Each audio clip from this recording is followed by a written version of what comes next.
Ассалаумағалейкум, қалың ел қазағым, армысыздар алталаш. Алдарыңызда Серікжан Біләшұлы. Өте жағымды жаңалық Ресейден. Міне бізге жеткен бірнеше сағат алдын жеткен хабарда Ресейде 1.500.000 әскери киім-кешек тұтасыменен жоғалған. Бұл 1.500.000 дана емес, 1.500.000 адамға арналған қыстық, жаздық, ішкі және сыртқы аяқ киім, қорғаныс киімі жаңағы тұтасымен бір адамға, бір әскерге арналған сол киім тұтасыменен жоғалып кеткен. Енді бұл туралы Ресейдің барлау қызметінің өзі не істерін білмей отыр. Бұл бірінші жағымды жаңалық.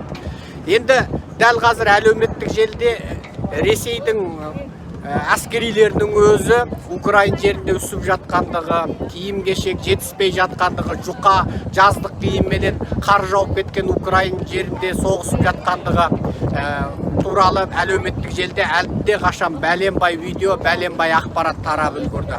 Енді дәл осындай бір қуанышты сәт бұл Ресейдің ішкі жағында қазір соғысқа деген наразылықты әбден тудырып жатыр. Халық соғысқа наразы болып жатыр. Осы керек пе еді? Аялап әлпештеп өсірген ұлымыз, қызымыз алдыңғы шепте бейуаз елдің қанын төгуге тиіспеді дейтін әңгіме мынау шовинизм мен импершілдікпен әбден ауыр, әбден шовинизм еттерінен өтіп, қандарына дарып, сүйектеріне жетіп, сүйегінің кемігіне дейін өтіп кеткен мына шовинистерге енді ақыл кіріп жатыр. Бұл жағымды жаңалық мәлім деңгейде, өте қуанышты жағдай деуге болады.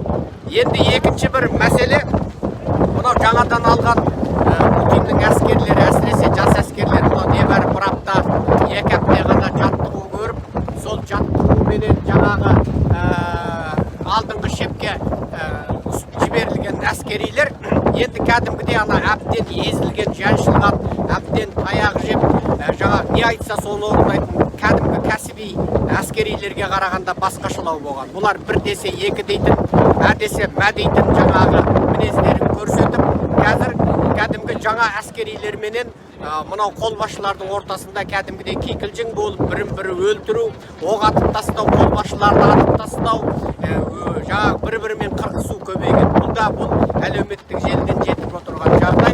Енді мына онсыз да әскерге заңсыз алынған, не істерін білмей, жаңағы өзінің осы әскери қызметке алынғаннан наразы болып отырған жастар көп көріп, жаңағы жүріп жүрген қызы не келіншегі бар, істеп жатқан тірлігі бар, оқып жатқан оқуы бар жастар мынау зұлымдыққа қарсы өзінің наразылығын танытып жатыр. Міне бүгінгі жағымды жаңалық осы. Бөтен бастарын бастап алып, енді қайтып аяқтарын білмей, жаңағы шақшадай басы шарадай болып отыр. Әңкі-тәңкі болғанның жетекесі осы болып отыр. Құдай қаласа, міне қыс келе жатыр. Осы келген қыспен бірге мынау құтырық Ресейдің импершіл 40-шы басқын